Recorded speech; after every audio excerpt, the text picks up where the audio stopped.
Aku baru saja keluar dari rumah sakit dengan keadaan yang masih lemah, namun suami dan ibu mertua tega mengusirku. Pergi kau wanita penyakitan, apartemen ini sekarang jadi milikku. Aku hanya tersenyum dan pergi.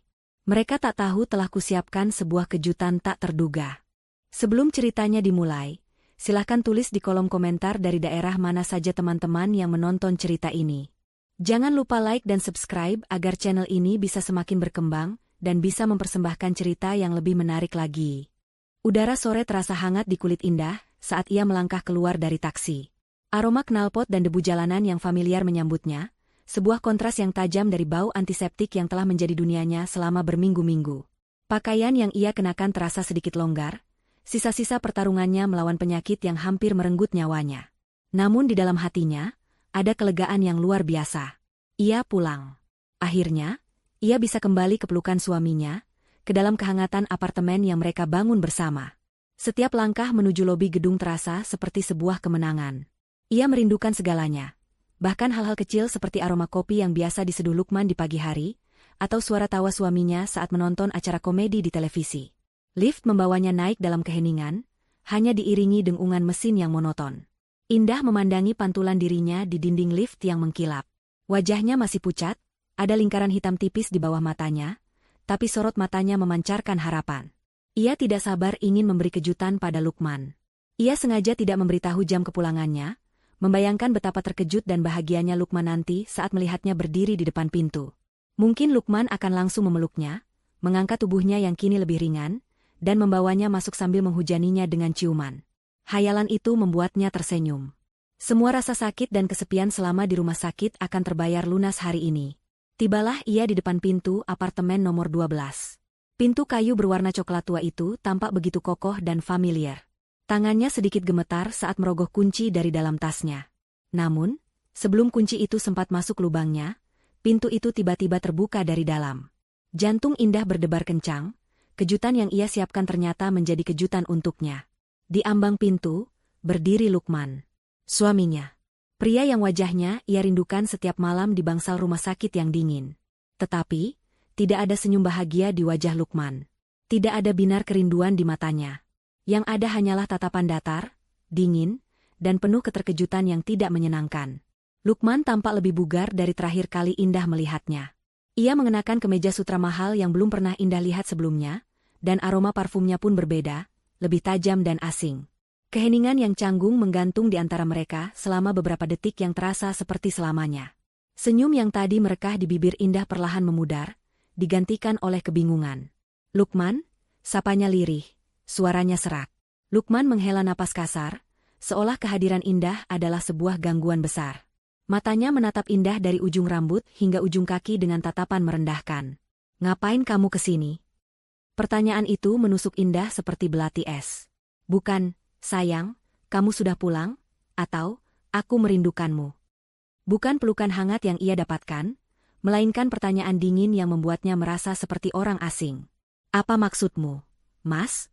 Aku pulang. Aku sudah sembuh, jawab Indah, berusaha menjaga suaranya agar tidak bergetar.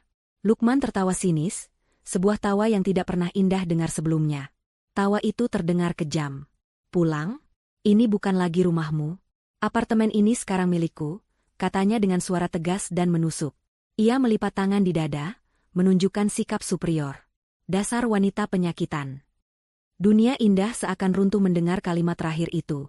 Wanita penyakitan.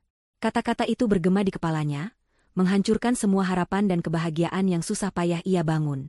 Rasa sakit karena penyakitnya tidak ada apa-apanya dibandingkan rasa sakit dari kata-kata suaminya sendiri. Air mata mulai menggenang di pelupuk matanya, membuat pandangannya kabur. Tiba-tiba, dari belakang Lukman, muncul sesosok wanita yang lebih tua. Ibu Siti, ibu mertuanya. Wajahnya selalu masam setiap kali melihat Indah, tapi kali ini, ada kilat kemenangan yang kejam di matanya. Tanpa peringatan, tanpa sepatah kata pun, Ibu Siti maju dan mendorong tubuh Indah dengan kedua tangannya. Dorongan itu tidak terlalu keras, tetapi tubuh Indah yang masih lemah kehilangan keseimbangan. Ia terhuyung ke belakang dan jatuh terduduk di lantai koridor yang dingin dan keras. Rasa sakit menjalari punggungnya, tetapi rasa terhina jauh lebih mendominasi. Ia mendongak, menatap dua orang yang seharusnya menjadi keluarganya. Lukman hanya diam mematung, sama sekali tidak menunjukkan niat untuk menolongnya. Ibu Siti berdiri dengan angkuh, bibirnya membentuk senyum puas. Kemudian, Indah melihatnya. Dari dalam apartemen yang remang-remang, sesosok wanita muda melangkah maju untuk berdiri di samping Lukman. Wanita itu cantik, dengan riasan wajah tebal dan gaun ketat berwarna merah menyala yang memeluk tubuhnya. Ia melingkarkan lengannya dengan mesra di pinggang Lukman, seolah menyatakan kepemilikan. Wanita itu adalah Vina, junior Lukman di kantor yang pernah Indah curigai, namun selalu disangkal oleh suaminya. Vina menatap Indah yang terduduk di lantai dengan tatapan meremehkan, lalu tersenyum penuh kemenangan. Apartemen itu, rumahnya, kini dipenuhi oleh aroma parfum Vina yang menyengat. Saat itulah segalanya menjadi jelas. Pengkhianatan itu begitu nyata, begitu telanjang di depan matanya. Rasa sakitnya begitu dalam hingga Indah merasa tidak bisa bernapas. Ia bisa saja menangis, berteriak, memaki mereka, atau memohon belas kasihan. Itu mungkin reaksi yang mereka harapkan. Reaksi dari seorang wanita lemah yang baru keluar dari rumah sakit, seorang wanita penyakitan yang dunianya baru saja dihancurkan. Namun, sesuatu yang lain terjadi di dalam diri Indah. Di tengah puing-puing hatinya yang hancur, sebuah kekuatan aneh muncul. Kekuatan yang lahir dari rasa sakit yang paling dalam. Air mata yang tadi hampir jatuh, ia telan kembali. Rasa putus asa yang mencekik, ia ubah menjadi sesuatu yang lain. Sesuatu yang dingin dan tajam. Dengan perlahan, Indah menopang tubuhnya dengan kedua tangannya. Ia berdiri, mengabaikan rasa nyeri di punggungnya. Ia merapikan pakaiannya yang sedikit kusut dengan gerakan yang tenang dan terkendali. Ia mengangkat wajahnya, menatap lurus ke arah tiga orang yang sedang menatapnya dengan ekspresi beragam. Lukman yang tampak sedikit terkejut dengan reaksinya, Ibu Siti yang masih angkuh, dan Vina yang senyum kemenangannya sedikit goyah. Indah menatap mereka satu persatu, matanya tidak lagi menunjukkan rasa sakit atau kesedihan. Matanya kini kosong, tetapi di balik kekosongan itu ada kilat yang berbahaya. Dan kemudian, ia melakukannya. Ia tersenyum. Bukan senyum palsu atau senyum getir. Itu adalah senyum tipis, nyaris tak terlihat, namun penuh dengan misteri. Senyum yang tidak bisa mereka baca. Senyum yang seolah berkata, kalian salah memilih lawan. Tanpa mengucapkan sepatah kata pun lagi, Indah berbalik. Dengan punggung tegap dan langkah yang mantap, ia berjalan menjauhi pintu apartemennya. Ia tidak menoleh ke belakang. Ia terus berjalan menyusuri koridor, melewati pintu-pintu tetangga yang tertutup rapat, menuju lift di ujung sana. Suara sepatu hak rendahnya yang beradu dengan lantai, menjadi satu-satunya suara yang memecah keheningan. Di belakangnya, Lukman, Ibu Siti, dan Vina hanya bisa mematung, merasakan firasat aneh yang merayap di hati mereka. Senyuman terakhir Indah terasa lebih mengancam daripada amukan badai sekalipun. Mereka tidak tahu apa artinya. Tapi untuk pertama kalinya sejak merasa menang, mereka merasakan sedikit getar ketakutan. Indah tidak berjalan tanpa tujuan. Setiap langkahnya menjauhi gedung apartemen itu, terasa seperti menarik serpihan kaca dari telapak kakinya. Sakit, tapi harus dilakukan. Ia tidak membiarkan dirinya roboh di pinggir jalan. Ia tidak mencari simpati dari orang asing. Citra wajah suaminya, ibu mertuanya, dan wanita itu terus berkelebat di benaknya. Pengkhianatan mereka begitu brutal, begitu terang-terangan. Namun, alih-alih membiarkan amarah dan kesedihan menenggelamkannya, Indah justru merasakan sesuatu yang lain mengkristal di dalam dirinya. Sebuah ketenangan yang dingin dan fokus yang tajam. Pertarungannya melawan penyakit telah mengajarinya satu hal, yaitu ketahanan. Ia telah berjuang untuk hidupnya, dan ia tidak akan membiarkan hidup yang baru ia dapatkan kembali itu dihancurkan begitu saja oleh para pengkhianat. Ia mengeluarkan ponselnya dan memesan taksi online. Tujuannya bukanlah rumah orang tuanya. Ia tidak ingin mereka melihatnya dalam keadaan seperti ini. Ia tidak ingin menambah beban mereka dengan kesedihannya. Ia membutuhkan sekutu, bukan penonton. Ia membutuhkan seseorang yang bisa berpikir jernih, seseorang yang tidak akan dibutakan oleh emosi. Ia mengetikkan sebuah alamat di aplikasi, sebuah kafe kecil dan tidak mencolok di sudut kota yang jarang ia kunjungi. Setibanya di sana, ia memilih meja paling pojok, jauh dari keramaian. Kafe itu remang-remang, dengan aroma kopi dan kayu manis yang menenangkan. Ia memesan teh hangat, merasakan cangkir porselen yang panas di tangannya yang dingin. Sambil menunggu, ia membuka galeri foto di ponselnya. Foto-foto pernikahannya dengan Lukman, foto liburan mereka, foto saat mereka merayakan ulang tahun. Wajah Lukman yang tersenyum penuh cinta di foto-foto itu, kini terlihat seperti topeng yang mengerikan. Dengan jari yang mantap, ia menghapus satu persatu foto itu. Bukan dengan amarah, tapi dengan sebuah upacara pelepasan yang khusyuk. Masa lalu itu sudah mati. Tidak lama kemudian, seorang pemuda berperawakan kurus dengan kacamata tebal dan ransel di punggungnya menghampiri mejanya. "Kak Indah," sapanya. "Rian." "Terima kasih sudah datang secepat ini," jawab Indah, suaranya terdengar lebih stabil sekarang. Rian adalah sepupunya. Seorang jenius yang lebih banyak menghabiskan waktu di depan layar komputer daripada di bawah sinar matahari. Di balik penampilannya yang canggung, otak Rian bekerja seperti superkomputer. Mereka selalu dekat sejak kecil. Rian adalah adiknya dalam segala hal kecuali hubungan darah. Rian duduk di hadapannya, wajahnya menunjukkan kekhawatiran. "Aku dapat pesanmu. Kamu bilang darurat. Kamu baik-baik saja? Kamu kelihatan pucat sekali. Apa terjadi sesuatu di rumah sakit?" Indah menarik napas dalam-dalam. Disinilah, di hadapan Rian yang menatapnya dengan tulus, pertahanannya sedikit runtuh. Matanya mulai berkaca-kaca. Ia menceritakan semuanya, dari mulai ia membuka pintu apartemen hingga ia diusir. Ia menceritakan setiap kata hinaan dari Lukman, setiap tatapan kejam dari Ibu Siti, dan senyum kemenangan Vina. Suaranya bergetar, dan beberapa tetes air mata akhirnya jatuh membasahi punggung tangannya. Rian mendengarkan dengan saksama, rahangnya mengeras karena marah, tangannya terkepal di bawah meja. Setelah Indah selesai bercerita, keheningan menyelimuti mereka. Rian adalah orang pertama yang memecahnya. "Brengsek," desisnya. "Aku akan ke sana dan menghajar si Lukman itu." "Jangan," potong Indah cepat, sambil menyeka sisa air matanya. Tangisnya sudah selesai. Kini saatnya untuk bertindak. Kekerasan tidak akan menyelesaikan apapun, Yan. Itu hanya akan membuat mereka puas, karena melihat kita kehilangan kendali. Lalu kita harus bagaimana, Kak? Membiarkan mereka begitu saja? Mereka mengambil apartemenmu. Mereka tidak mengambilnya. Mereka hanya menempatinya. Koreksi Indah, tatapannya kini berubah tajam. Aku butuh bantuanmu, Yan. Bukan untuk merebut Lukman kembali, aku sudah tidak menginginkannya lagi. Tapi aku ingin mengambil kembali apa yang menjadi hakku. Semua yang menjadi hakku. Rian menatap sepupunya dengan tatapan baru. Di hadapannya bukan lagi Kak Indah yang lembut dan terkadang naif. Wanita di depannya kini memiliki aura yang berbeda. Lebih kuat, lebih dingin, dan penuh perhitungan. "Apa rencanamu?"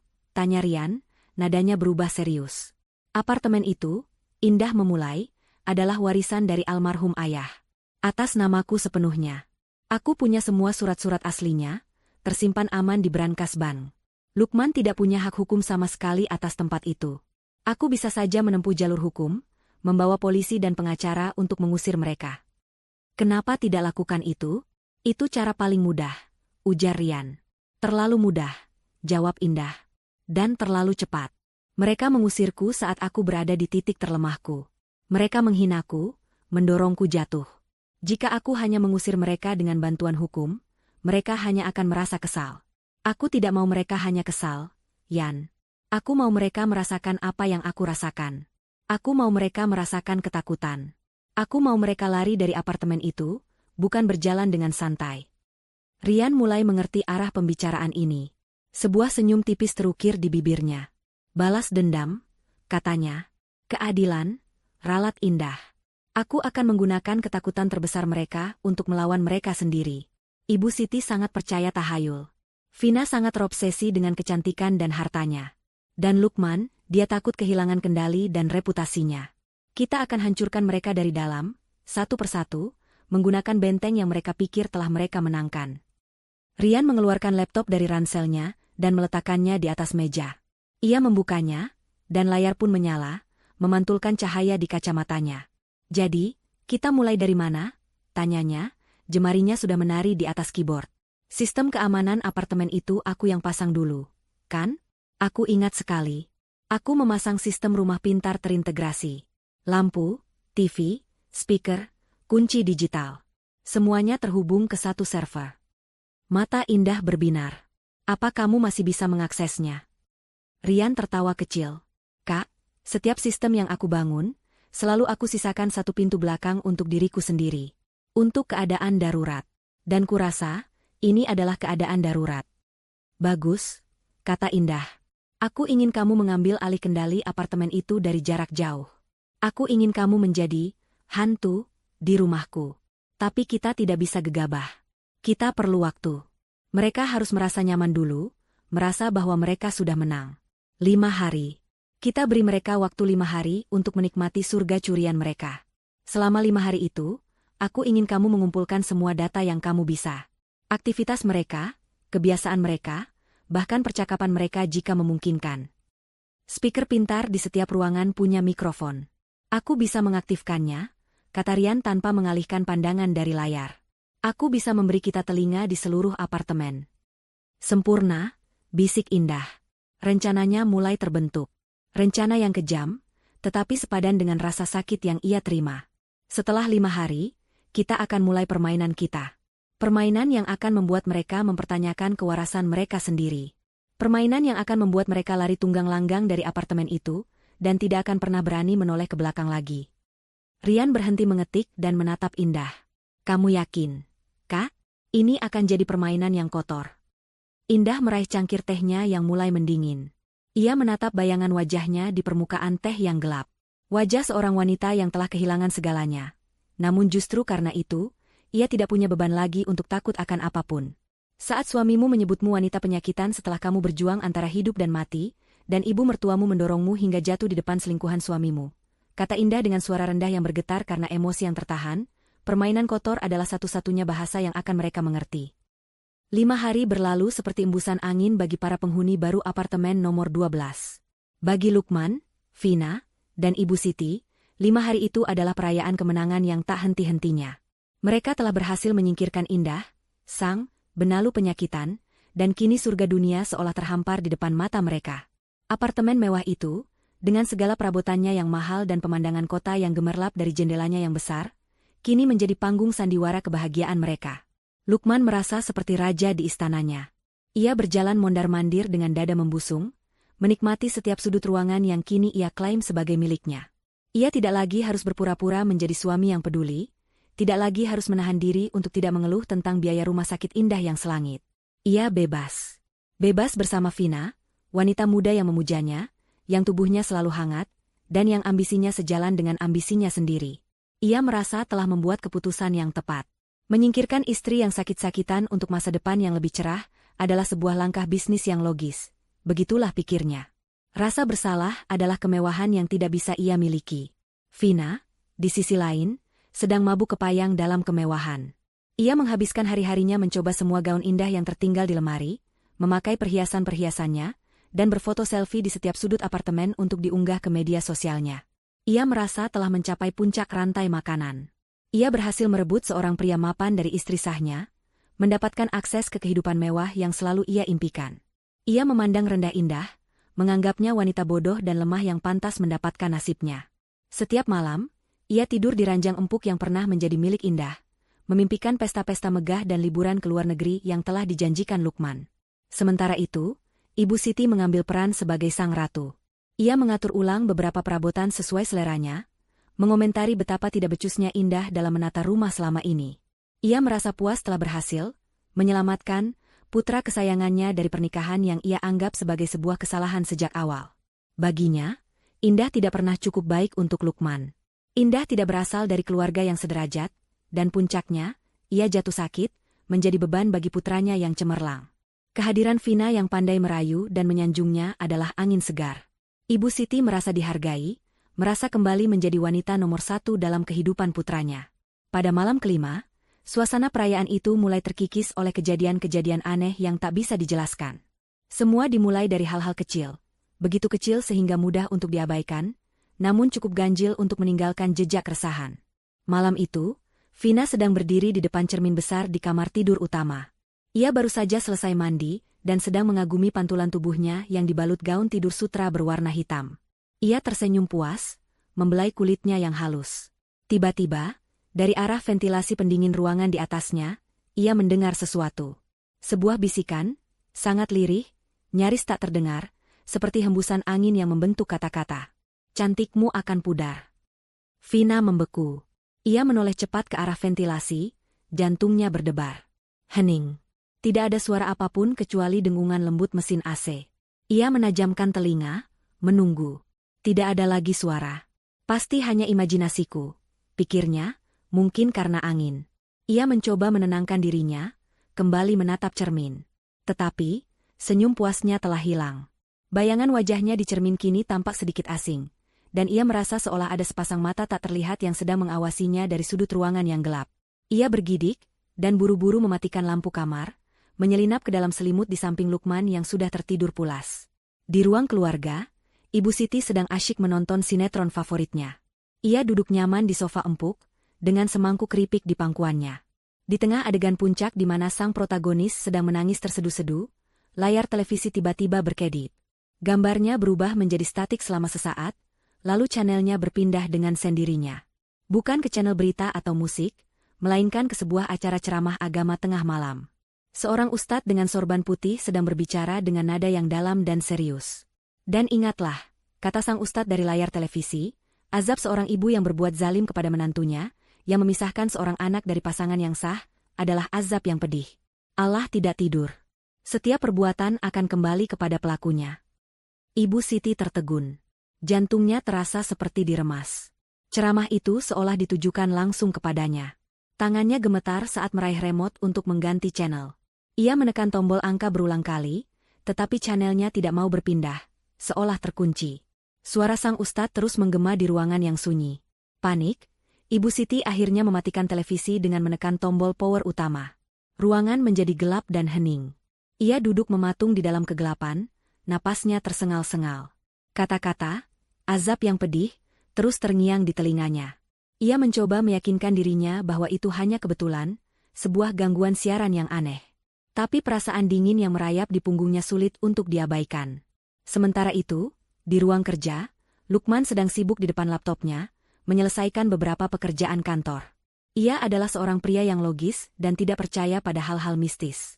Baginya, semua hal harus bisa dijelaskan dengan akal sehat. Saat sedang memeriksa sebuah laporan keuangan, kursor di layarnya tiba-tiba bergerak sendiri. Lukman mengira mouse-nya bermasalah, jadi ia mengangkatnya dan membersihkan sensornya. Saat ia meletakkannya kembali, kursor itu berhenti. Ia melanjutkan pekerjaannya. Beberapa menit kemudian, hal yang lebih aneh terjadi. Di sudut desktopnya, sebuah folder baru tiba-tiba muncul. Folder itu tidak memiliki ikon, hanya nama yang tertulis dengan huruf kapital tebal, bukti. Jantung Lukman berdetak sedikit lebih cepat. Bukti apa? Ia merasa ada yang tidak beres. Dengan ragu, ia mengarahkan kursornya ke folder itu, hendak membukanya. Namun, tepat sebelum ia mengkliknya, folder itu lenyap begitu saja, seolah tidak pernah ada. Lukman terdiam, menatap layar laptopnya dengan dahi berkerut. Ia segera menjalankan program antivirus, melakukan pemindaian penuh, berpikir mungkin komputernya terkena virus atau malware. Tapi hasil pemindaian menunjukkan tidak ada ancaman apapun. Sistemnya bersih. Ia mencoba mencari folder itu di seluruh direktorinya, tetapi tidak ada jejaknya sama sekali. Apakah aku hanya berhalusinasi? Apakah aku terlalu lelah? Pertanyaan-pertanyaan itu berputar di kepalanya. Folder, bukti, itu, meskipun hanya muncul sesaat, telah berhasil menanamkan benih kecurigaan dan paranoia di dalam benaknya yang biasanya tenang dan terkendali. Ada rahasia-rahasia kecil dalam pekerjaannya yang tidak boleh diketahui siapapun, dan kemunculan folder misterius itu terasa seperti sebuah peringatan. Malam itu, tidak ada satupun dari mereka yang bisa tidur nyenyak. Vina terus merasa diawasi, Ibu Siti dihantui oleh kata-kata sang ustadz, dan Lukman terus memikirkan folder misterius itu. Mereka tidak membicarakan pengalaman mereka satu sama lain, masing-masing memendam keresahannya sendiri, menganggapnya sebagai buah dari pikiran mereka yang lelah atau sekadar kebetulan yang aneh. Namun, benih ketakutan telah ditanam. Mereka belum menyadarinya, tetapi permainan baru saja dimulai. Di sebuah tempat yang jauh dari apartemen itu, sepasang mata sedang mengawasi mereka melalui kamera laptop dan mendengarkan kegelisahan mereka melalui mikrofon pintar. Sebuah senyum tipis terukir di wajah sang dalang. Dinding apartemen yang mereka anggap sebagai benteng kemenangan, kini perlahan berubah menjadi penjara psikologis mereka. Jauh dari apartemen nomor 12, di sebuah kamar sewaan yang sederhana, Indah menatap layar laptopnya dengan intens. Di sampingnya, Rian sibuk mengoperasikan beberapa program sekaligus, memonitor setiap aktivitas yang terjadi di apartemen itu. Layar terbagi menjadi beberapa jendela, menampilkan rekaman audio dari speaker pintar dan log aktivitas perangkat elektronik. Mereka telah mendengar helaan napas Vina yang ketakutan, suara Ibu Siti yang panik saat mematikan televisi, dan ketukan jari Lukman yang gelisah di keyboard setelah folder, bukti, itu lenyap. Fase pertama berhasil, kata Rian pelan, matanya tidak lepas dari layar. Mereka semua gelisah, tapi mereka belum menghubungkan titik-titiknya. Mereka masih berpikir itu hanya kebetulan. Biarkan saja, jawab Indah, suaranya tenang. Ketakutan yang paling efektif adalah ketakutan yang tumbuh dari dalam diri mereka sendiri. Kita hanya perlu menyiraminya. Indah kemudian bersandar di kursinya, matanya menerawang, kembali ke masa lalu. Ia teringat hari pertama ia dan Lukman membeli apartemen itu, beberapa tahun yang lalu, saat cinta mereka masih terasa seperti dongeng. Saat itu, mereka ditemani oleh seorang agen properti tua yang banyak bicara. Di tengah antusiasme mereka, agen itu sempat menceritakan sebuah kisah sedih tentang penghuni apartemen sebelumnya. Tempat ini sudah lama kosong. Mbak, Mas, kata agen itu waktu itu. Penghuni terakhirnya seorang nenek, Ibu Larasati namanya. Ia tinggal sendirian di sini selama bertahun-tahun setelah suaminya meninggal. Indah yang saat itu penasaran, bertanya, anak-anaknya kemana, Pak? Agen itu menghela napas. Hanya punya satu anak perempuan. Tapi katanya, putrinya itu menikah dengan pengusaha kaya dan setelah itu jarang sekali pulang menengok ibunya. Nenek Larasati itu sangat sayang dengan apartemen ini, katanya ini satu-satunya peninggalan suaminya yang paling berharga. Tetangga sering dengar beliau bicara sendiri di dalam, seolah-olah sedang mengobrol dengan seseorang. Mungkin karena kesepian. Lalu apa yang terjadi padanya? Tanya Lukman, yang saat itu tampak tidak terlalu tertarik dengan cerita tersebut. Beliau meninggal di sini, Mas. Ditemukan oleh petugas kebersihan setelah beberapa hari tidak keluar kamar. Meninggal dalam tidurnya, kata dokter. Tapi banyak yang bilang, beliau meninggal karena patah hati, menunggu putrinya yang tidak pernah datang. Sejak saat itu, unit ini jadi agak sulit dijual. Ada saja calon pembeli yang merasa tidak nyaman, katanya hawanya sedih, jelas sang agen. Indah mengingat cerita itu dengan sangat jelas. Saat itu, ia hanya merasakan simpati pada nasib nenek Larasati. Ia tidak pernah merasa takut atau tidak nyaman. Baginya, apartemen itu adalah kanvas kosong yang akan ia lukis dengan kebahagiaannya bersama Lukman. Ia tidak pernah menceritakan detail kisah itu kepada Lukman, karena suaminya selalu menganggap cerita-cerita seperti itu sebagai omong kosong. Tetapi sekarang, kisah tragis itu kembali muncul di benaknya, bukan lagi sebagai sebuah cerita sedih, melainkan sebagai sebuah senjata. Senjata yang sempurna untuk tahap selanjutnya dari rencananya. Rian, panggil Indah, matanya kembali fokus ke masa kini. Ya, Kak. Aku punya ide. Ide untuk memberikan mereka sebuah narasi. Sebuah penjelasan atas semua, kebetulan, yang mereka alami, kata Indah. Kita akan membuat mereka percaya bahwa mereka tidak sendirian di apartemen itu. Indah kemudian menceritakan kisah nenek Larasati kepada Rian. Ia menceritakan setiap detail yang ia ingat, tentang kesepian sang nenek, tentang putrinya yang tak pernah kembali, dan tentang kematiannya yang tragis di apartemen itu.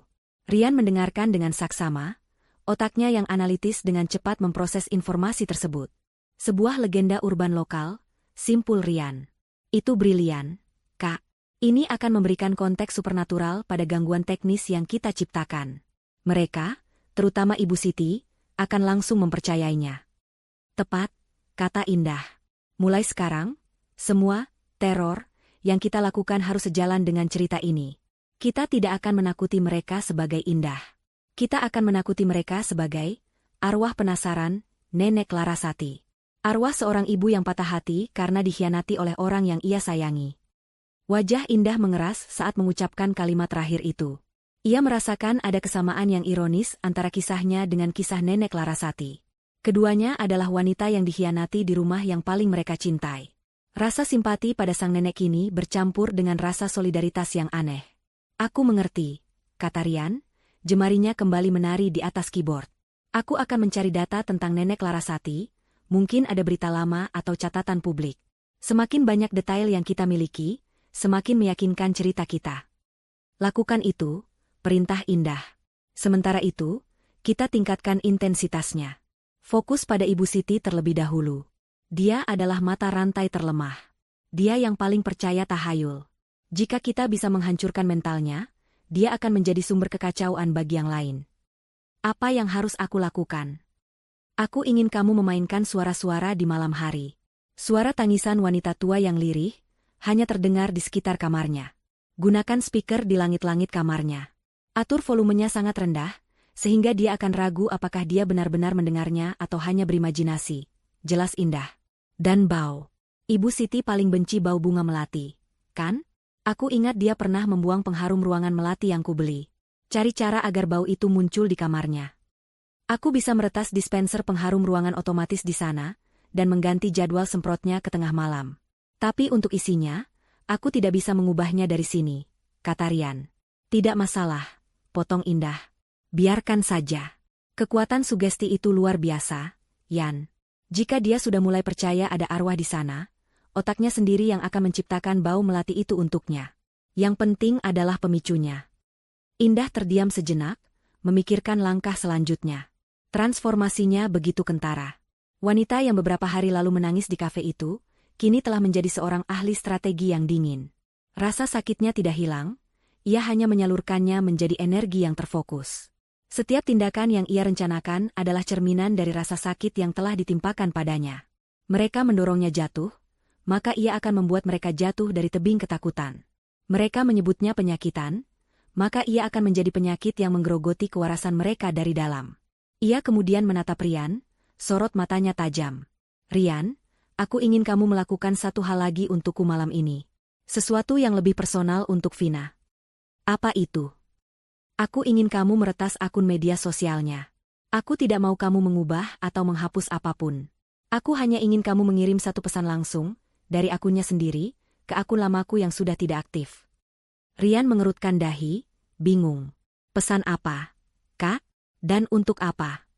Indah tersenyum tipis, senyum yang sama yang ia tunjukkan saat meninggalkan apartemennya. Senyum yang penuh rahasia. Kirim pesan yang isinya hanya 2 kata. Katanya. Aku minta maaf. Lalu? Hanya itu. Setelah terkirim, biarkan saja.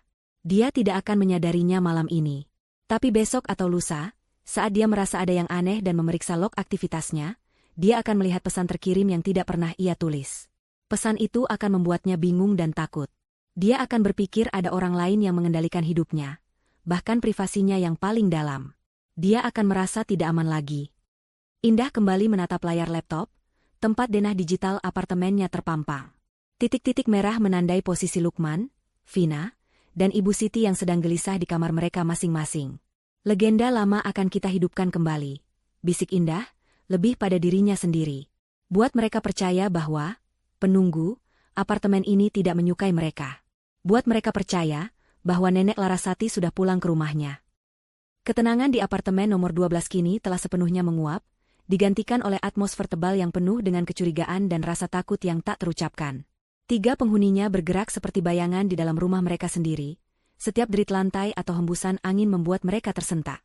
Gangguan-gangguan kecil yang awalnya mereka anggap sebagai kebetulan, kini telah berevolusi menjadi sebuah pola teror yang sistematis dan personal. Seolah ada entitas tak terlihat yang mempelajari kelemahan mereka dan menyerangnya tanpa ampun. Bagi Vina, teror itu dimulai dari hal yang paling ia banggakan. Penampilannya dan barang-barang mewah miliknya. Suatu pagi, ia hendak memakai anting berlian favoritnya, hadiah pertama dari Lukman setelah mereka, resmi, bersama. Namun, saat ia membuka kotak perhiasannya, anting itu tidak ada. Hanya ada lekukan bludru kosong tempat anting itu seharusnya berada. Ia panik. Ia membongkar seluruh isi laci, menumpahkan isinya ke lantai, mencari dengan kalut. Ia bertanya pada Lukman, yang hanya menjawab dengan gusar bahwa ia tidak tahu apa-apa. Ia bahkan menuduh Ibu Siti, yang tentu saja membalas dengan semburan amarah, menyebutnya gadis ceroboh yang tidak bisa menjaga barang. Anting itu tidak pernah ditemukan. Beberapa hari kemudian, giliran tas tangan bermereknya yang lenyap dari dalam lemari. Lalu gaun malam sutra termahalnya. Setiap kali ada barang yang hilang, pertengkaran hebat selalu meletus. Lukman mulai jengkel dengan drama Vina yang tak berkesudahan, menuduhnya hanya mencari perhatian. Ibu Siti semakin yakin bahwa Vina adalah pembawa sial. Vina sendiri mulai merasa gila. Ia tahu persis di mana ia meletakkan barang-barang itu. Tidak mungkin hilang begitu saja. Ia mulai mengunci pintu kamar setiap saat. Bahkan saat ia hanya pergi ke kamar mandi, seolah ada pencuri tak kasat mata yang mengintainya. Padahal, sang pencuri adalah Rian, yang dengan akses digitalnya, bisa membuka kunci pintu kapan saja. Di saat apartemen kosong, ia menyelinap masuk, mengambil satu barang, lalu pergi tanpa jejak, menyembunyikannya di unit penyimpanan sewaan atas nama samaran. Ibu Siti juga tidak luput dari permainan psikologis ini. Teror untuknya lebih bersifat sensorik dan spiritual.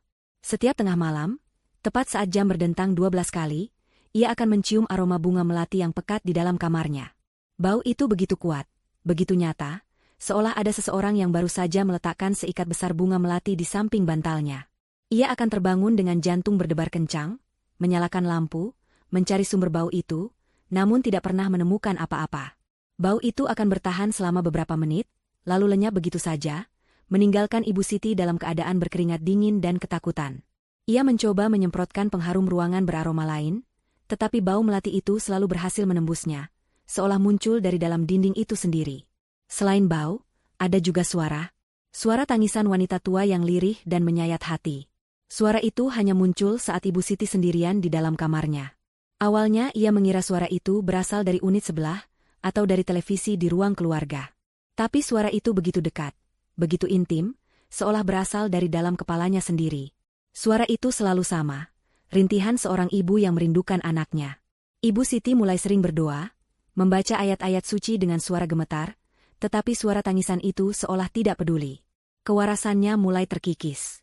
Ia menjadi mudah marah, sering berteriak tanpa alasan, dan matanya selalu waspada, menatap sudut-sudut ruangan yang gelap seolah mengharapkan sesosok makhluk muncul dari sana. Lukman, sang pria logis, mendapatkan teror yang paling rasional namun paling efektif. Teror itu datang melalui teknologi yang selalu ia andalkan. Setiap pagi, ia akan menerima sebuah email dari pengirim anonim. Tidak ada subjek, tidak ada isi pesan, hanya ada satu lampiran. Lampiran itu selalu berupa satu file gambar. Gambar pertama adalah foto struk restoran mahal.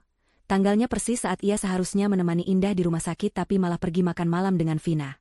Gambar kedua adalah tangkapan layar percakapan mesranya dengan Vina di aplikasi pesan. Gambar ketiga adalah salinan slip transfer bank ke rekening Vina, dengan jumlah yang cukup besar, diambil dari rekening bersama miliknya dan Indah. Setiap email adalah sepotong bukti pengkhianatannya, sepotong rahasia kelamnya yang dibongkar. Yang paling membuatnya ngeri adalah detailnya. Pengirim email itu seolah mengetahui setiap langkahnya, setiap kebohongannya. Ia merasa diawasi 24 jam sehari. Ia mencoba melacak alamat IP pengirimnya, tetapi selalu menemui jalan buntu. Email itu dikirim melalui serangkaian server proxy yang rumit dan tidak bisa dilacak, hasil kerja keras Rian. Kepanikan mulai merayapinya. Ini bukan lagi sekadar gangguan teknis. Ini adalah sebuah ancaman. Seseorang di luar sana mengetahui semua rahasianya, dan bisa menghancurkan karir serta reputasinya kapan saja. Ia menjadi paranoid, memeriksa ponselnya setiap beberapa detik, bahkan curiga pada rekan kerjanya sendiri. Ia tidak bisa lagi fokus bekerja. Pikirannya dipenuhi oleh pertanyaan, siapa yang melakukan ini? Dan apa maunya? Puncak dari teror fase ini terjadi pada suatu malam Jumat. Hujan turun dengan derasnya di luar, diiringi oleh suara guntur yang menggelegar. Tiba-tiba, listrik di seluruh unit apartemen padam total. Kegelapan pekat menyelimuti mereka seketika, hanya diselingi oleh kilatan cahaya petir dari jendela besar. Lukman, nyalakan lampunya, teriak Ibu Siti dari kamarnya, suaranya penuh kepanikan. Sabar, Bu, ini mati listrik dari pusat sepertinya. Balas Lukman, sambil meraba-raba mencari ponselnya untuk dijadikan senter. Vina menjerit kecil di kamar tidur, rasa takutnya pada kegelapan membuatnya semakin rentan. Lukman akhirnya berhasil menyalakan senter ponselnya dan berjalan keluar kamar. Ia memeriksa panel listrik utama di dekat pintu masuk. Semuanya dalam posisi on. Aneh. Seharusnya tidak padam. Saat ia sedang memeriksa, listrik tiba-tiba menyala kembali. Lampu-lampu berkedip beberapa kali sebelum akhirnya stabil. Suara televisi yang tadi mati, kini menyala dengan sendirinya dengan volume maksimal, mengeluarkan suara statik yang memekakkan telinga. Lukman buru-buru mematikannya.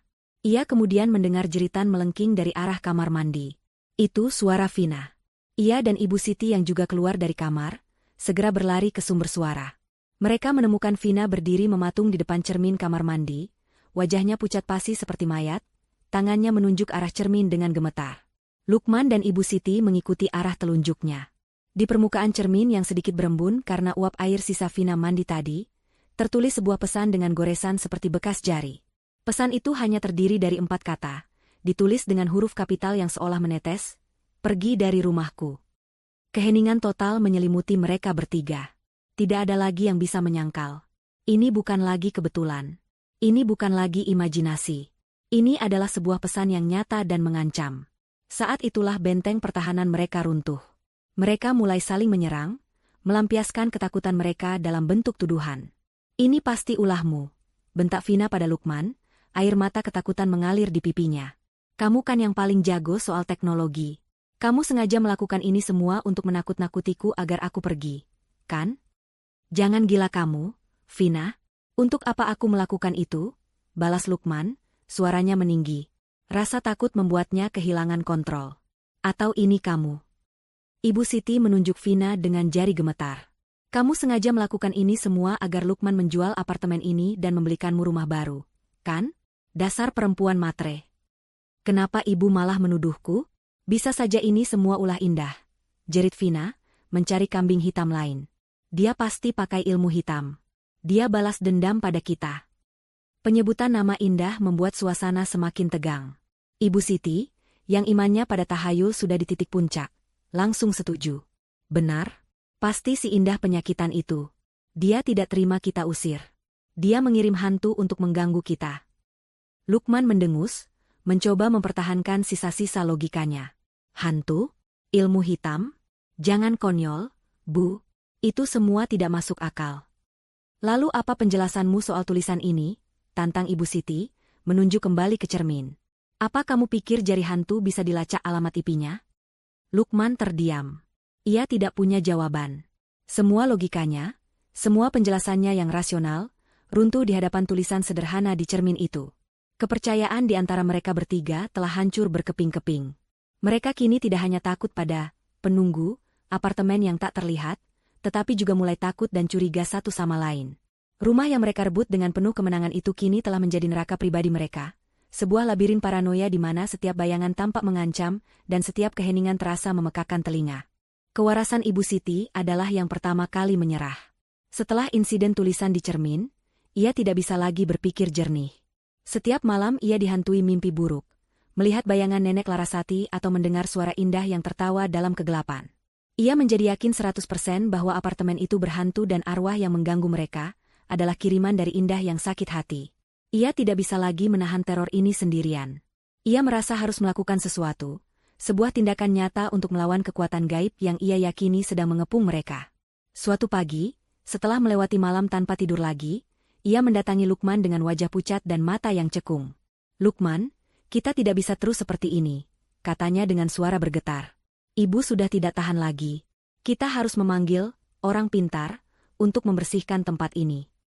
Lukman, yang juga sudah lelah secara mental oleh email-email misterius dan suasana rumah yang mencekam, kali ini tidak membantah. Logikanya memang menolak. Tetapi sebagian kecil dari dirinya yang putus asa mulai berpikir, bagaimana jika ibunya benar? Bagaimana jika memang ada sesuatu di luar nalar yang sedang terjadi? Ia sudah mencoba segala cara logis. Memeriksa sistem listrik, memasang antivirus baru, mengganti kata sandi, tetapi tidak ada yang berhasil. Mungkin sudah saatnya mencoba cara yang tidak logis. Baiklah, Bu, jawabnya pasrah. Lakukan apa yang menurut Ibu benar. Aku sudah tidak peduli lagi.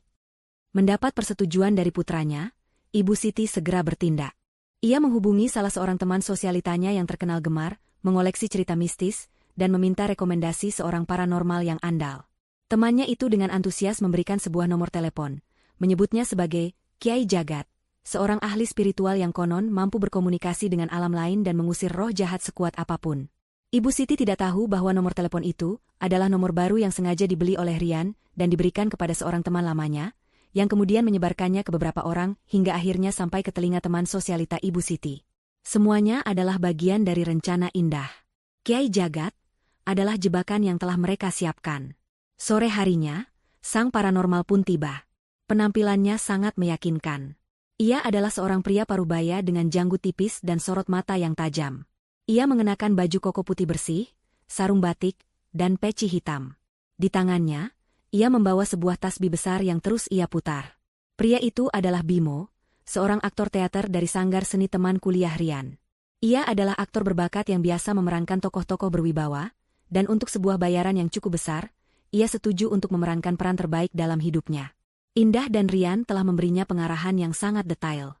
Ia sudah mempelajari denah apartemen, mengetahui di mana saja aktivitas gaib sering terjadi, dan yang terpenting, ia sudah menghafal latar belakang cerita Nenek Larasati serta profil psikologis dari ketiga targetnya. "Assalamualaikum," sapanya dengan suara berat dan dalam saat Ibu Siti membukakan pintu. "Waalaikumsalam, Kiai. Silakan masuk," jawab Ibu Siti dengan penuh hormat, mempersilakannya masuk seolah menyambut seorang juru selamat. Lukman dan Vina berdiri di ruang tengah dengan ekspresi canggung dan skeptis. Kiai Jagat melangkah masuk dengan perlahan. Ia tidak langsung melakukan ritual apapun.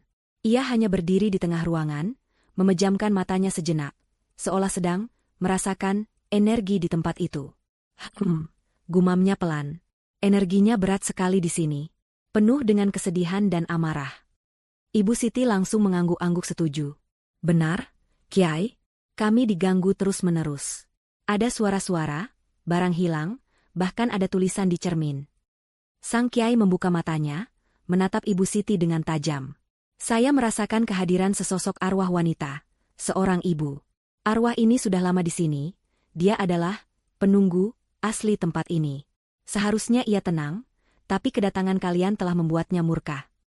Lukman masih mencoba bersikap skeptis. "Murka? Kenapa harus murka pada kami?" Kiai Jagat menoleh pada Lukman, tatapannya seolah menembus ke dalam jiwanya. "Karena rumah yang ia sayangi ini telah ditempati oleh orang-orang berhati kotor," jawabnya dengan nada menusuk. Kalimat itu langsung membungkam Lukman. Vina yang berdiri di sampingnya tampak menegang. Sang Kiai kemudian mulai berjalan, mengelilingi apartemen. Ia berhenti di depan kamar Ibu Siti. "Di sini," katanya. Di sini amarahnya paling terasa pekat. Ia marah pada sosok ibu lain yang dianggapnya telah berbuat tidak adil. Ia menatap Ibu Siti. "Apakah ibu merasa pernah menyakiti hati seorang wanita yang lebih muda?" Ibu Siti langsung pucat. Pertanyaan itu terlalu spesifik, terlalu mengena. Ia hanya bisa menelan ludah dengan susah payah. Kiai Jagat melanjutkan langkahnya, kini berhenti di depan pintu ruang kerja Lukman. "Dan di sini, saya merasakan energi pengkhianatan yang kuat. Janji yang diingkari, kepercayaan yang dirusak. Arwah itu tidak menyukai pria pengkhianat." Terakhir, ia berhenti tepat di depan Vina, yang sejak tadi berusaha bersembunyi di belakang Lukman. Sang Kiai menatapnya dari atas sampai bawah, tatapannya dingin dan menghakimi.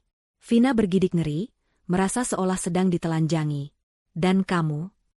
desis Sang Kiai, suaranya kini terdengar lebih mengancam. "Dari kalian bertiga, arwah itu paling membencimu." Apa? Kenapa saya?" tanya Vina, suaranya bergetar hebat. "Karena kehadiranmu di sini mengingatkannya pada kisah hidupnya sendiri," jawab Kiai Jagat, melancarkan pukulan pamungkasnya sesuai skenario dari Indah. "Ia juga memiliki seorang putri.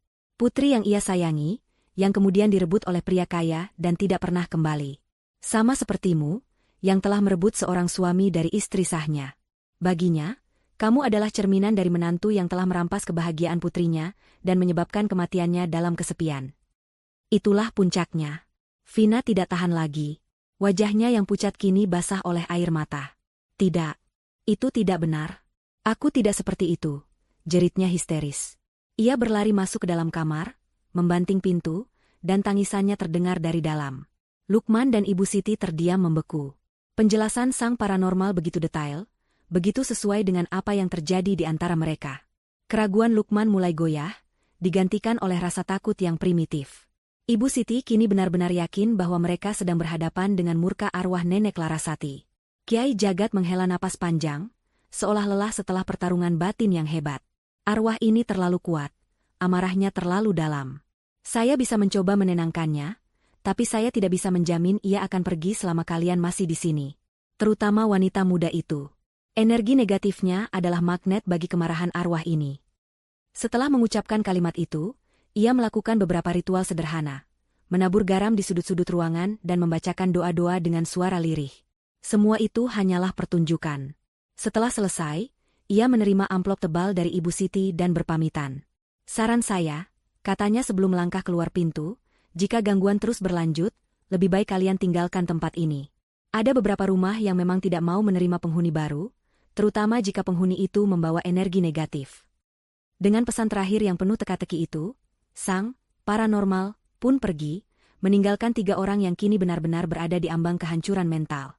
Mereka tidak tahu bahwa tamu tak diundang itu bukanlah seorang juru selamat, melainkan algojo yang diutus untuk mempercepat eksekusi kewarasan mereka. Keraguan telah berubah menjadi keyakinan. Ketakutan telah berubah menjadi teror. Dan Indah, sang dalang, selangkah lebih dekat menuju kemenangannya. Kunjungan Kiai Jagat tidak membawa ketenangan seperti yang diharapkan Ibu Siti. Sebaliknya, ia meninggalkan luka menganga yang terinfeksi oleh paranoia dan ketakutan. Diagnosis sang paranormal, yang begitu spesifik dan personal, telah meruntuhkan sisa-sisa persatuan di antara Lukman, Vina, dan Ibu Siti. Mereka tidak lagi hanya takut pada hantu. Mereka kini saling mencurigai, melihat satu sama lain sebagai magnet yang menarik kemarahan arwah Nenek Larasati.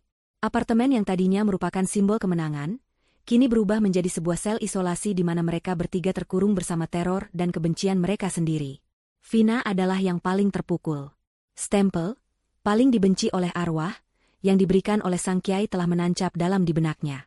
Ia merasa seperti target yang berjalan. Setiap bayangan di sudut mata, setiap suara gemerisik, ia tafsirkan sebagai pertanda bahwa arwah itu datang untuknya. Ia tidak lagi berani sendirian. Ia akan mengikuti Lukman kemanapun di dalam apartemen, bahkan menunggu di luar pintu kamar mandi, yang tentu saja membuat Lukman semakin jengkel dan merasa terkekang. Malam hari adalah siksaan terburuk. Ia tidak bisa tidur tanpa lampu menyala terang, dan sering terbangun karena mimpi buruk di mana sesosok wanita tua menyeretnya ke dalam kegelapan. Indah dan Rian, dari markas komando mereka, mengamati semua ini dengan saksama. Mereka tahu bahwa Vina adalah mata rantai yang paling rapuh, dan sekarang adalah waktu yang tepat untuk mematahkannya. Serangan selanjutnya dirancang khusus untuknya, untuk menghancurkan satu-satunya hal yang masih memberinya rasa aman, kepercayaannya pada Lukman. Serangan itu dimulai dengan bisikan. Saat Lukman sedang mandi dan Vina menunggunya di kamar, speaker pintar di meja rias tiba-tiba mengeluarkan suara statik yang sangat pelan. Di antara suara statik itu, sebuah bisikan lirih terdengar, seolah diembuskan angin. Dia akan meninggalkanmu juga. Vina membeku, jantungnya serasa berhenti berdetak. Ia menoleh ke arah speaker, tetapi benda itu tampak mati. Siapa itu? Bisiknya pada ruangan yang kosong. Tidak ada jawaban. Ia mencoba meyakinkan dirinya bahwa itu hanya suara dari luar, atau imajinasinya lagi. Tetapi bisikan itu terasa begitu nyata, begitu dekat. Beberapa jam kemudian, saat ia sedang menonton televisi sendirian di ruang keluarga, layar tiba-tiba menjadi gelap. Selama beberapa detik, sebelum gambar kembali muncul, Vina melihat pantulan wajahnya di layar hitam itu. Namun, di belakang pantulan bahunya, ia melihat sekilas ada bayangan lain. Sesosok wanita dengan rambut acak-acakan dan senyum menyeringai. Itu hanya berlangsung sekejap mata, kurang dari 1 detik, tetapi gambaran itu terpatri di otaknya. Ia menjerit dan berlari ke ruang kerja tempat Lukman berada, menangis histeris. Lukman, yang sedang pusing karena tekanan pekerjaan dan email-email anonim, hanya bisa membentaknya, menyuruhnya untuk berhenti bersikap kekanak-kanakan. Penolakan Lukman ini hanya memperkuat perasaan Vina, bahwa ia sendirian dalam menghadapi teror ini. Pukulan terakhir dan yang paling mematikan datang pada sore hari berikutnya. Lukman sedang pergi keluar untuk rapat penting, meninggalkan Vina dan Ibu Siti di apartemen. Ibu Siti mengurung diri di kamarnya sambil merapal doa, sementara Vina duduk gelisah di sofa. Rian, yang telah menunggu momen ini, pun melancarkan aksinya. Sebuah notifikasi pesan muncul di layar laptop Lukman yang menyala di ruang kerja. Vina, yang rasa ingin tahunya bercampur dengan paranoia, mendekat untuk melihatnya. Pesan itu seolah-olah berasal dari aplikasi pengingat kalender, dengan subjek, draft perjanjian, kirim ke pengacara. Di bawahnya, ada sebuah tautan file lokal di dalam folder, dokumen pribadi. Jantung Vina berdebar kencang. Perjanjian apa? Pengacara? Didorong oleh firasat buruk yang tak tertahankan, ia memberanikan diri duduk di kursi Lukman dan mengklik tautan itu. Sebuah dokumen pengolah kata terbuka. Judulnya terpampang dengan jelas di bagian atas, Draft Perjanjian Pranikah, Lukman Amanda. Dunia Vina seakan berhenti berputar. Amanda? Siapa Amanda? Tangannya gemetar saat ia menggulir ke bawah, membaca isi dokumen itu kata per kata. Dokumen itu adalah sebuah draft perjanjian pranikah yang sangat detail. Di dalamnya, tercantum klausul-klausul yang mengatur pembagian harta jika terjadi perceraian. Namun, yang paling menghancurkannya adalah lampiran di halaman terakhir. Lampiran itu berisi sebuah rencana keuangan, sebuah jadwal transfer aset-aset Lukman, termasuk hasil penjualan apartemen nomor 12, ke sebuah rekening di luar negeri. Dan di bagian paling bawah, ada sebuah catatan kecil, setelah semua aset diamankan, target, akhir tahun, putuskan hubungan dengan V dan selesaikan urusan dengan I. V adalah Vina. I adalah Indah. Dokumen itu adalah bukti telanjang dari sebuah rencana pengkhianatan yang berlapis-lapis. Lukman tidak hanya berencana meninggalkannya, tetapi juga telah memanfaatkannya sejak awal sebagai batu loncatan untuk mengamankan semua aset dari Indah, sebelum akhirnya mencampakkan Vina untuk wanita lain bernama Amanda. Semua janji manis, semua hadiah mahal, semua kata-kata cinta, semuanya terasa seperti kebohongan yang menjijikan. Ia hanyalah pion dalam permainan besar Lukman.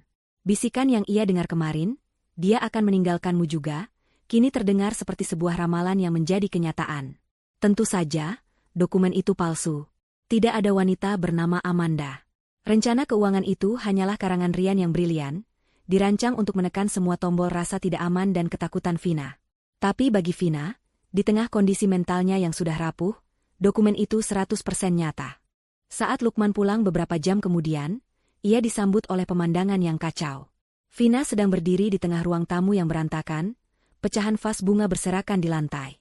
Matanya merah dan bengkak, tatapannya penuh dengan kebencian. Jadi siapa Amanda? Lukman? Desisnya, suaranya serak karena marah. Lukman mengerutkan dahi, sama sekali tidak mengerti. Amanda? Amanda siapa? Kamu bicara apa? Jangan berpura-pura bodoh, jerit Vina, amarahnya meledak. Ia menunjuk ke arah laptop di ruang kerja. Aku sudah melihat semuanya. Rencanamu, pengkhianatanmu, kamu pikir aku ini apa? Sampah yang bisa kamu buang setelah kamu tidak butuh lagi. Lukman, kebingungan dan panik, segera memeriksa laptopnya. Ia melihat dokumen itu dan wajahnya pucat pasi. Ini bukan buatanku. Aku tidak pernah menulis ini. Seseorang pasti telah meretas laptopku. Serunya, mencoba membela diri. Pembohong, raung Vina. Sama seperti kamu berbohong pada Indah. Sekarang kamu berbohong padaku. Kamu memang pria busuk, tidak punya hati. Ibu Siti, yang keluar dari kamar karena mendengar keributan, hanya bisa berdiri terpaku. Ia melihat pertengkaran hebat itu bukan sebagai masalah rumah tangga biasa, melainkan sebagai bukti nyata dari kutukan arwah Nenek Larasati. Arwah itu, seperti yang dikatakan Sang Kiai, sedang menghancurkan mereka dari dalam, merusak hubungan mereka yang dibangun di atas pengkhianatan. Alih-alih membela Vina, ia justru menatapnya dengan tatapan ngeri, seolah Vina adalah pusat dari semua malapetaka ini. Pertengkaran itu semakin menjadi-jadi. Vina melemparkan semua barang yang bisa ia raih, sambil terus memaki Lukman. Lukman, yang terpojok dan tidak bisa memberikan penjelasan yang masuk akal, hanya bisa berteriak balik. Di tengah kekacauan itu, tidak ada yang menyadari bahwa semua lampu di apartemen mulai berkedip-kedipan, seolah sedang mengumpulkan energi untuk pertunjukan utama. Kepercayaan di antara mereka telah mati total. Lukman melihat Vina sebagai wanita gila yang histeris. Vina melihat Lukman sebagai pengkhianat berdarah dingin. Dan Ibu Siti melihat mereka berdua sebagai korban kutukan yang tak terhindarkan. Mereka kini terpecah belah, sendirian, dan sangat rentan. Sempurna untuk teror terakhir yang akan datang. Badai datang bersamaan dengan malam. Bukan hanya badai di dalam apartemen, tetapi juga badai sesungguhnya di luar sana. Langit Jakarta yang biasanya terang berubah menjadi hitam pekat, dirobek oleh kilatan petir dan suara guntur yang memekakan telinga. Angin menderu-deru, membuat jendela-jendela besar di apartemen bergetar seolah hendak pecah. Seakan-akan alam semesta sendiri telah bersekongkol dengan indah untuk menciptakan panggung yang sempurna bagi babak akhir dari sandiwara terornya. Di dalam apartemen, suasana lebih dingin daripada di luar. Pertengkaran hebat antara Lukman dan Vina telah mereda, menyisakan keheningan yang berat dan penuh permusuhan. Vina mengurung diri di kamar tidur, isak tangisnya sesekali masih terdengar. Lukman duduk termenung di sofa ruang tamu, kepalanya berdenyut-denyut, mencoba mencari penjelasan logis atas semua kegilaan yang terjadi, namun otaknya terasa buntu. Ibu Siti berada di kamarnya, bibirnya tak henti-hentinya komat-kamit merapal doa, memeluk tasbihnya erat-erat seolah itu adalah satu-satunya pelampung di tengah lautan teror. Mereka berada di ruangan yang berbeda, tetapi sama-sama terperangkap dalam penjara ketakutan mereka sendiri. Tepat pukul 11 malam, pertunjukan dimulai. Semuanya diawali dengan kegelapan. Dengan satu klik dari Rian, seluruh aliran listrik ke unit apartemen nomor 12 terputus. Bukan pemadaman biasa, ini adalah kegelapan total yang tiba-tiba dan absolut. Lampu, televisi, kulkas, Semuanya mati seketika. Kegelapan itu menelan mereka, membuat disorientasi dan memicu kepanikan instan. Lukman, listriknya mati lagi, jerit Ibu Siti dari kamarnya. Vina, kamu di mana? Teriak Lukman, suaranya tegang saat ia meraba-raba mencari ponselnya. Jeritan melengking Vina dari dalam kamar tidur menjadi jawabannya. Kegelapan adalah salah satu ketakutan terbesarnya. Saat itulah suara pertama terdengar. Suara itu tidak datang dari satu sumber, melainkan dari segala arah. Dari speaker pintar di ruang tamu, dari speaker di kamar tidur, dari speaker di dapur, bahkan dari speaker kecil di kamar mandi. Semuanya menyala serentak, ditenagai oleh baterai cadangan yang telah diantisipasi Rian.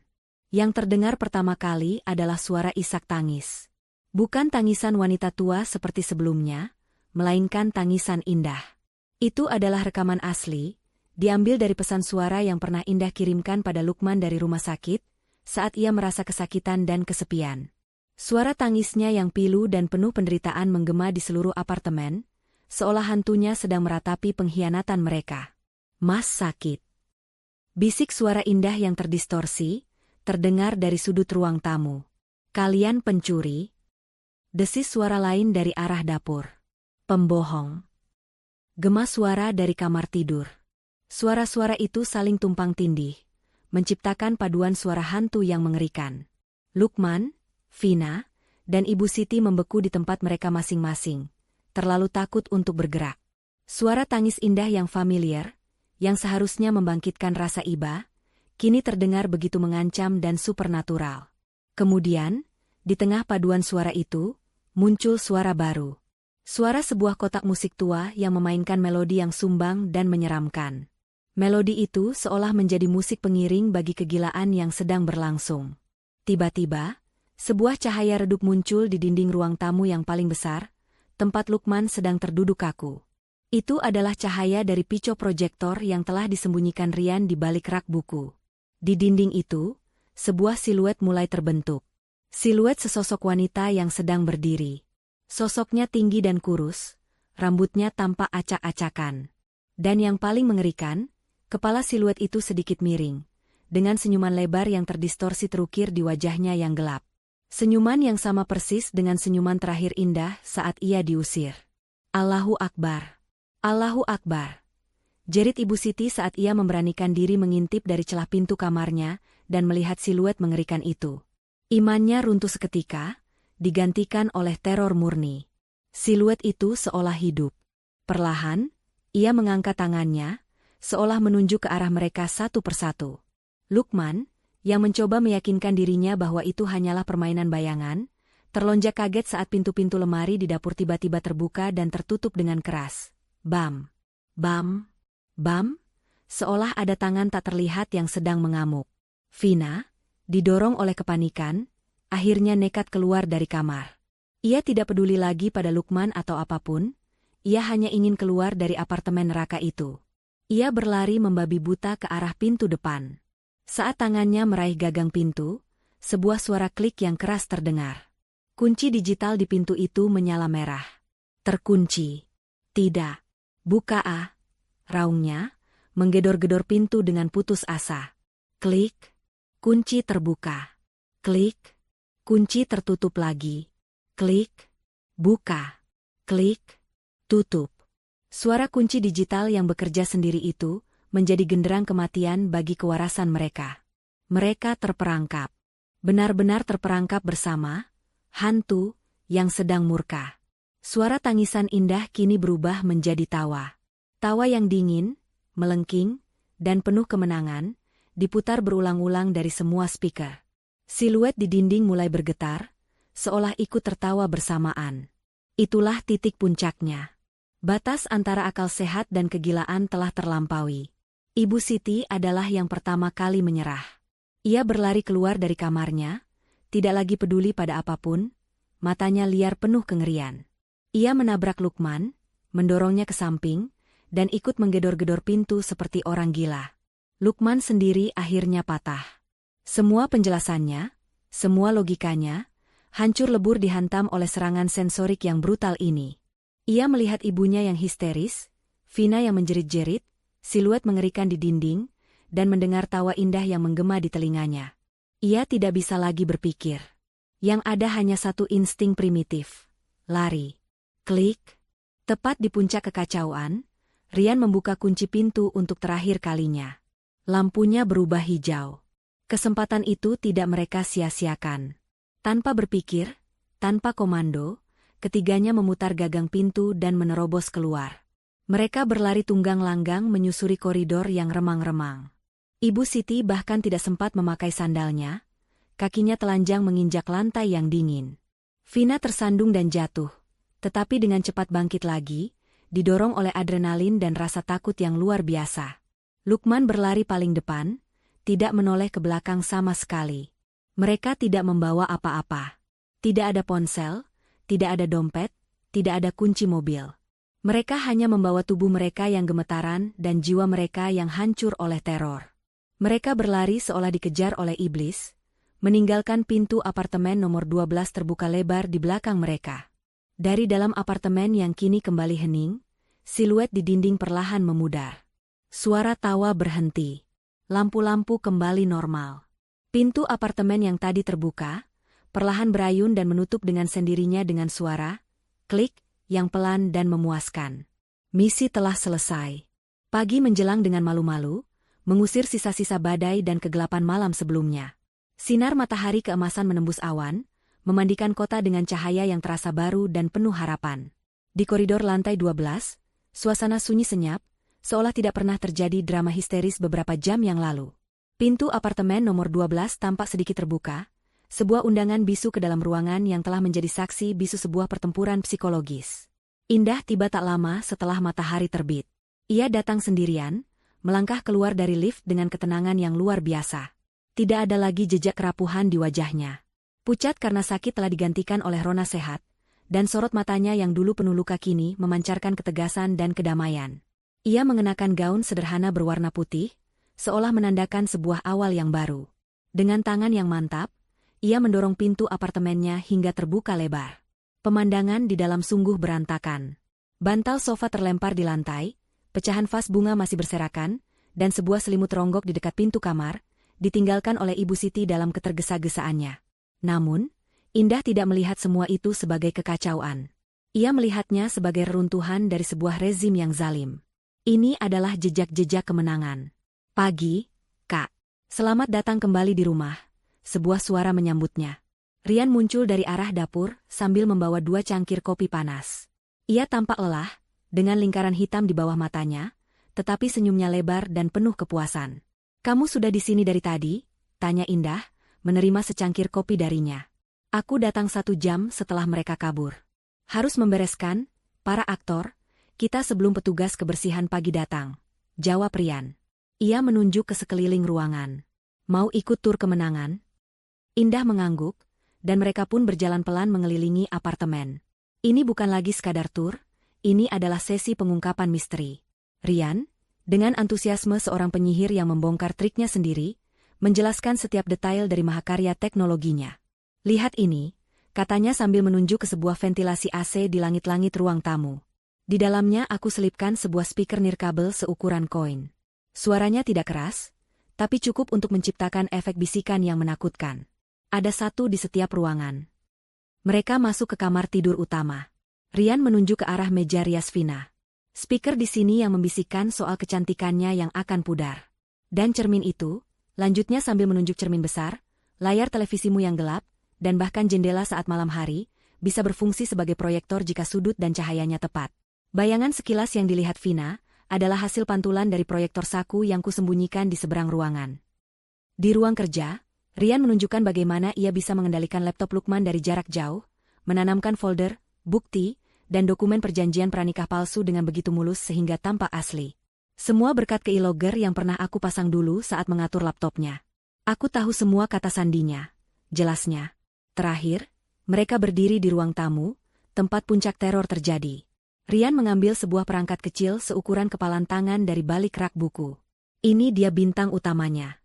Pico proyektor bertenaga baterai. Benda kecil ini yang menciptakan siluet mengerikan di dinding tadi malam. Aku sudah memprogramnya dengan gambar yang kita desain, lalu mengendalikannya lewat ponsel. Ia juga menunjukkan perangkat-perangkat kecil lain yang ia pasang di balik pintu lemari, alat sederhana yang bisa membuat pintu terbanting dengan satu perintah dari jarak jauh. Semua misteri kini terungkap.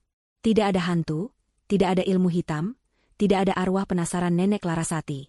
Yang ada hanyalah sebuah rencana yang brilian, dieksekusi dengan sempurna, menggunakan teknologi, psikologi, dan pengetahuan mendalam tentang kelemahan para target. Itu adalah balas dendam yang cerdas dan elegan. Indah berdiri di dekat jendela besar, memandang keluar. Kota di bawah sana tampak sibuk memulai harinya, tidak menyadari drama yang baru saja berakhir di tempat tinggi ini. Ia merasakan gelombang kelegaan yang luar biasa. Beban berat di pundaknya selama ini seolah terangkat. "Terima kasih, Yan," katanya tulus, menoleh pada sepupunya. "Tanpamu, aku tidak akan bisa melakukan ini." Rian tersenyum. "Keluarga harus saling menjaga, Kak. Terutama dari orang-orang jahat seperti mereka." Indah berjalan melintasi ruangan, memunguti bantal-bantal sofa yang berserakan. Ia menumpuknya dengan rapi. Kemudian, ia membuka semua jendela di apartemen itu lebar-lebar, membiarkan angin pagi yang segar masuk dan menyapu bersih sisa-sisa energi negatif yang tertinggal. Udara pengap yang penuh ketakutan dan pengkhianatan kini digantikan oleh aroma embun pagi dan janji hari yang baru. Tindakan sederhana itu terasa seperti sebuah ritual penyucian. Ia sedang merebut kembali ruangannya, napas demi napas. Saat itulah, ponselnya yang tergeletak di meja bergetar. Sebuah panggilan masuk dari pengacaranya. Indah menarik napas dalam-dalam sebelum menjawabnya. "Halo, selamat pagi, Pak," sapanya dengan suara yang tenang. "Pagi, Bu Indah. Saya hanya ingin memberi kabar terbaru," kata suara di seberang telepon. "Surat gugatan cerai sudah saya daftarkan pagi ini. Dan mengenai klaim hak milik apartemen, tim saya sudah memverifikasi semua dokumen. Semuanya atas nama Ibu, tidak akan ada masalah sama sekali. Prosesnya akan cepat." "Baik. Terima kasih, Pak." "Oh, satu lagi, Bu," tambah sang pengacara. "Beberapa hari yang lalu, saya menerima informasi dari sumber internal di perusahaan Pak Lukman. Katanya ada sebuah tip anonim yang masuk ke Dewan Direksi, berisi bukti-bukti kuat mengenai aktivitas penggelapan dana yang dilakukan oleh Pak Lukman. Perusahaan telah memulai investigasi internal secara diam-diam. Sepertinya posisi suami Ibu sedang sangat tidak aman." Indah tersenyum tipis. "Saya mengerti. Tolong terus kabari saya perkembangannya, Pak."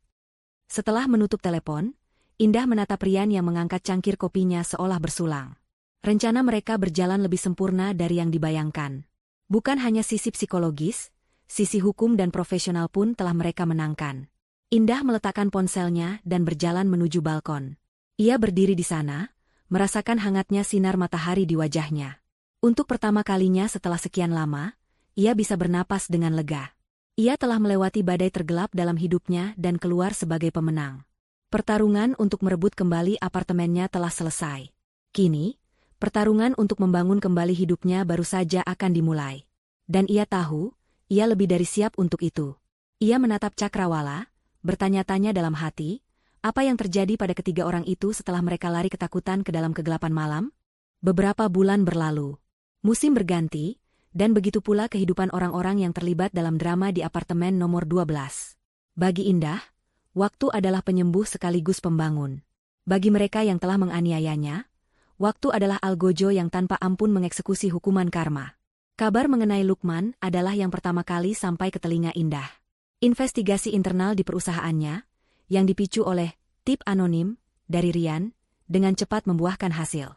Bukti-bukti penggelapan dana yang disajikan begitu kuat dan tak terbantahkan. Lukman tidak bisa mengelak. Ia dipecat secara tidak hormat, kehilangan semua tunjangan dan pesangonnya. Namanya masuk dalam daftar hitam di dunia korporat, membuatnya mustahil mendapatkan pekerjaan yang sepadan. Namun, penderitaannya tidak berhenti di situ. Perusahaan juga menempuh jalur hukum, menuntutnya atas kerugian yang telah ia sebabkan. Lukman kini tenggelam dalam lilitan utang dan biaya pengacara. Ia terpaksa menjual mobilnya dan semua barang mewahnya. Pria yang tadinya angkuh dan merasa seperti raja itu kini tinggal di sebuah kamar kos sempit di pinggiran kota. Wajahnya kuyu dan tatapannya kosong, dihantui oleh penyesalan dan konsekuensi dari keserakahannya. Vina, seperti yang sudah diduga, meninggalkan Lukman begitu kapal mewahnya itu karam. Ia tidak mau ikut tenggelam bersama pria yang sudah tidak punya apa-apa lagi. Namun, dunia sosialita yang kejam memiliki ingatannya sendiri. Kisah tentang bagaimana ia, Lukman, dan Ibu Siti lari tunggang-langgang dari apartemen di tengah malam telah menyebar luas, dibumbui dengan berbagai macam rumor fantastis. Ada yang bilang mereka diganggu hantu, ada yang bilang Vina berselingkuh hingga membuat Lukman mengamuk, ada juga yang berbisik bahwa Vina memiliki masalah kejiwaan. Reputasinya sebagai wanita penggoda yang elegan hancur total, berganti menjadi cap, wanita pembawa sial, atau gadis gila yang histeris. Pria-pria kaya yang tadinya memujanya kini menjauhinya. Di sebuah pesta yang berhasil ia datangi, Indah mendengar dari seorang teman bahwa Vina terlihat berusaha mendekati seorang pengusaha tua, namun ditolak mentah-mentah sambil menjadi bahan tertawaan. Dunia gemerlap yang begitu ia dambakan kini menutup pintunya rapat-rapat. Ia kembali ke kehidupannya yang dulu, kehidupan yang mati-matian berusaha ia tinggalkan. Nasib Ibu Siti mungkin adalah yang paling tragis. Trauma psikologis dari malam puncak teror itu membekas secara permanen. Ia menderita kecemasan akut dan paranoia. Setiap suara keras membuatnya terlonjak. Setiap kegelapan membuatnya gemetar. Ia tidak lagi bisa tidur di kamar sendirian. Skandal yang menimpa Lukman membuatnya dikucilkan dari lingkaran teman-teman sosialitanya. Tidak ada lagi arisan, tidak ada lagi acara minum teh. Ia menghabiskan hari-harinya sendirian di rumahnya yang kini terasa terlalu besar dan sepi, dihantui bukan oleh arwah nenek Larasati, melainkan oleh arwah perbuatannya sendiri. Penyesalan menggerogotinya perlahan-lahan. Ia telah mendorong putranya ke jurang kehancuran demi egonya, dan kini ia harus menuai buah pahit dari tindakannya dalam kesendirian yang menyiksa. Sementara itu, di apartemen nomor 12, sebuah kehidupan baru sedang bersemi. Indah telah merombak total interior apartemen itu. Dinding yang dulu berwarna muram kini dicat dengan warna-warna cerah. Perabotan berat dan gelap diganti dengan yang lebih ringan dan modern. Ruangan itu kini terasa lapang, terang, dan penuh dengan energi positif. Di setiap sudutnya ada tanaman hijau yang subur, memberikan sentuhan kehidupan. Apartemen itu tidak lagi menyimpan jejak masa lalu yang kelam. Ia telah sepenuhnya menjadi cerminan dari pribadi Indah yang baru. Sore itu, Indah sedang duduk santai di balkonnya yang telah dihiasi dengan taman vertikal kecil. Ia terlihat sangat berbeda dari wanita yang kita temui di awal cerita. Tubuhnya lebih berisi, wajahnya berseri-seri, dan sorot matanya jernih penuh kedamaian. Ia telah sepenuhnya pulih, baik secara fisik maupun emosional. Penyakitnya telah menjadi kenangan jauh, sebuah ujian yang justru membuatnya menemukan kekuatan yang tidak pernah ia tahu ia miliki. Ponselnya di meja bergetar pelan. Sebuah pesan masuk dari pengacaranya. Pesan itu singkat saja, "Selamat, Bu Indah. Akta cerai sudah resmi keluar. Semua aset sah menjadi milik Ibu sepenuhnya. Kasus sudah ditutup." Indah membaca pesan itu, lalu meletakkan ponselnya kembali. Ia tidak merasakan lonjakan kegembiraan atau tawa kemenangan. Yang ia rasakan hanyalah sebuah kelegaan yang dalam, seperti seorang pelaut yang akhirnya melihat daratan setelah melewati badai panjang. Ia mengangkat cangkir tehnya, menatap matahari yang mulai terbenam di ufuk barat, melukis langit dengan warna jingga dan ungu yang indah. Ia teringat pada senyumannya di depan pintu apartemen malam itu. Senyum yang lahir dari kehancuran total, yang menjadi awal dari segalanya. Kini, ia tersenyum lagi. Tapi senyum kali ini berbeda. Bukan senyum misterius yang penuh rencana, melainkan senyum tulus yang lahir dari hati yang damai. Ia telah memenangkan perangnya, bukan dengan kebencian, tetapi dengan kecerdasan.